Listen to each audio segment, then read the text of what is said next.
Welcome to Thoughts on the Market. I'm Jim Egan, co-head of U.S. Securitized Products Research here at Morgan Stanley. And I'm Jay Backow, the other co-head of U.S. Securitized Products Research.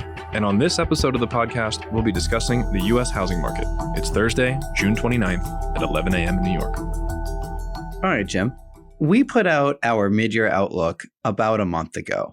And since we put out that outlook, we've had a breadth of housing data. And it feels like you can pick any portion of that housing data, sales, starts, home prices, and it's telling a different story. Which one are we supposed to read? I think that's a really important point. The U.S. housing market right now is not a monolith, and there are different fundamental drivers going on with each of these characteristics, each of these statistics that are pushing them in different directions. Let's start with new home sales. I think that was the most positive, we could say the strongest print from the past month. The consensus expectation, just to put this in context, was a month-over-month decrease of 1.2%. Instead, we got an increase of 12.2%. To put it succinctly, new home sales are basically the only game in town. Existing listings remain incredibly low. We've talked about affordability deterioration on this podcast. We've talked about the lock-in effect, the fact that the effective mortgage rate for existing homeowners right now is over 3 points below the prevailing mortgage rate. That just means there's no inventory. If you want to buy a home right now, there's a much greater likelihood that it's a new home sale than at any point in the past 10 to 15 years. And new home sales were the only housing statistic in our mid-year forecast where we projected a year-over-year increase in 2023 versus 2022 because of these dynamics.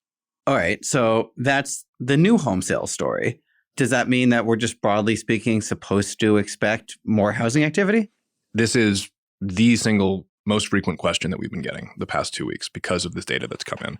And what we want to be careful to do here is not conflate this growth in new home sales with a swelling in demand for housing.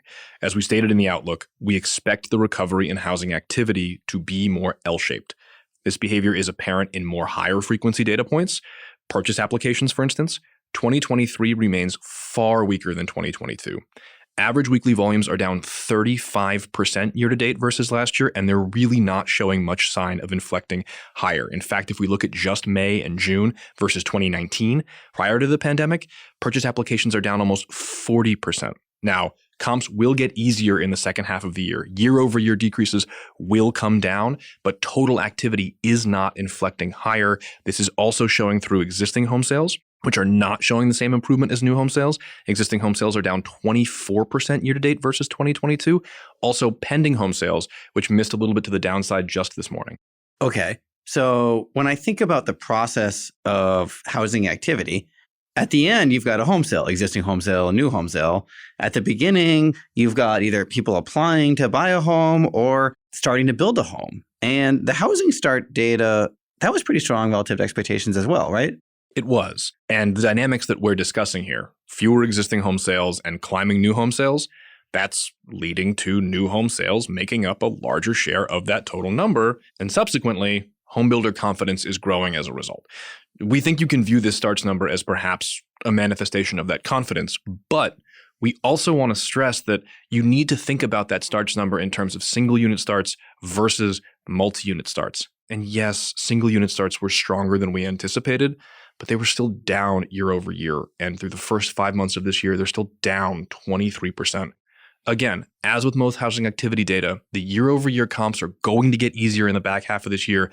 That year-over-year percent will fall. We think they'll only finish the year down about 12%, but that's still a starts number that looks more L-shaped than a strong recovery. On the other hand, 5+ unit starts in May were higher than in any single month since 1986. Multi-unit starts are still really driving the bus here. So with that home builder confidence, what are homeowners supposed to be thinking? They just saw the first negative year-on-year print in home prices since 2012. Are we going to get a repeat of previous things, or are things going to get better? Look, we just actually, in the mid-year outlook process, upgraded our year-end home price forecast from -4% in December of 2023 to flat in December of 2023 versus December of 2022. That being said, while making that upgrade, we maintained that home prices were going to turn negative this month for the first time since 2012. We believe it's going to be short-lived, largely because of the dynamics that we've already been discussing on this podcast.